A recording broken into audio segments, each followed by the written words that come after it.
So this is not okay, this is awful, this is disgraceful, this is annoying and this is just.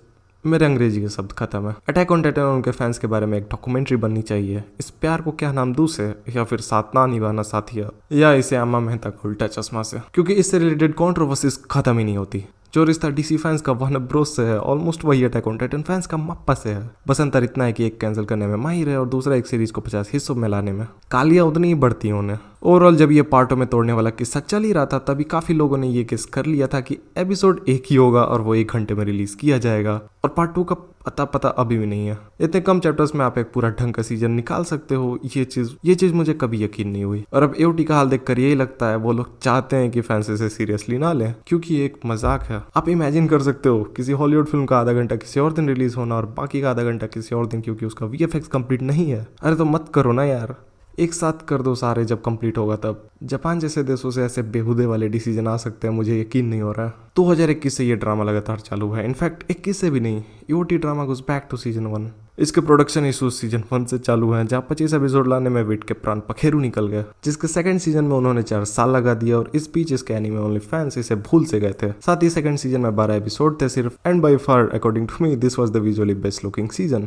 This season opened some of the mysteries and gave us the breathtaking sakuga action and transformation scenes, जिसे देखकर लगता है with put their heart and soul into that, and this was the season which spoiled us in quality. और इन्हीं सारे sequences के कारण हम आज भी उस अटैक ऑन टाइटन को मिस करते हैं। बहरहाल सीजन 2 चला गया और फिर आया season 3 the card opening season जिसने अपने पूरे जॉनर को ही चेंज कर दिया। सीजन जिसने न सिर्फ एनिमे में बल्कि एंटरटेनमेंट की पूरी दुनिया में अपनी एक अलग छाप छोड़ी। सीजन जिसने ये रिमाइंड करवाया कि अगर राइटर अपनी स्टोरी को पीछे से क्राफ्ट करता है और नोइंग की स्टोरी के किस पोर्शन से किस कैरेक्टर से वो स्टार्ट करेंगे, तो स्टोरी टेलिंग का लेवल कहाँ जा सकता है। This show was no more about the Titans, it was the complete political show, how actual humanity works, and it is by far one of the best resemblance of our past in other world. क्या होता अगर attack on Titan की घटनाएं हमारे इस world में हुई होती? और पर्सनली मुझे लगता है चीजें वैसी ही दिखती जैसी ईओटी में दिखी। क्रूअल ब्रूटल शब्द कोई भी हो, इवेंट्स कभी नहीं बदलते।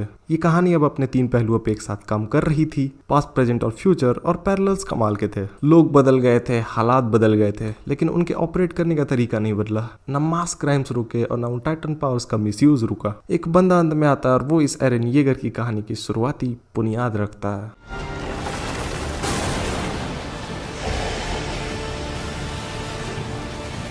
I mean, what a time it was for being an AOT fan. Our glorious days. हालांकि प्रोडक्शन इशूज यहाँ भी थे, जिसके कारण वेट को इसे 2 पार्ट में रिलीज करना पड़ा, और यही वो पॉइंट था जहाँ आई थिंक मापा वालों ने इंस्पिरेशन ली होगी। सीजन 4 काफी कॉम्प्लेक्स था, नो डाउट। द जोनो टाइटन एक साथ एक्शन में थे, जिसे हैंड ड्रॉन डिलीवर कर पाना मुश्किल ही नहीं नामुमकिन काम था, और उसे शॉर्ट में अंजाम देने के लिए मापा वालों ने 3D का यूज करा, और इसके साथ ही हमने एनिमेशन वाइज वो सब कुछ खो दिया जिसे हम पसंद करते थे। काफी लंबे समय तक ये एक्सेप्ट करना भी मुश्किल था, but it happened. Mappa took the charge with intention of delivering it as soon as possible, and this is what I think ruined AOT. अगर Attack on Titan आज भी relevant है तो सिर्फ अपनी स्टोरी टेलिंग के लिए, वरना अगर ये किसी दूसरे शो के साथ हुआ रहता तो I am pretty sure relevance उसकी कब की खत्म हो चुकी होती। The moment first episode air was the moment we lost our AOT। ये Attack on Titan बिल्कुल अलग है और उसका कंटिन्यूएशन बिल्कुल फील नहीं होता। I can't imagine how a new fan will take this. अपने को तो आज भी डाइजेस्ट नहीं हुआ। प्रोडक्शन इशूज ऐसे ही नहीं आते, उन्हें कुछ लोगों की ग्रेट फुलफिलमेंट के लिए लाया जाता है, और जब बिजनेस कंटेंट डिलीवरी से ज़्यादा इंपॉर्टेंट हो जाता है तो चीज़ें ऐसी ही दिखती है।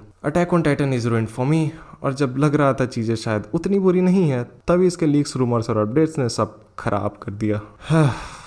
हो गया मेरा, अब मुझसे और रिकॉर्ड भी नहीं हो रहा। जितनी बातें मैं बोलता जाऊँगा उतनी शायद बाहर आती जाएंगी। So see ya, this is Saket from an enthusiast. Peace out.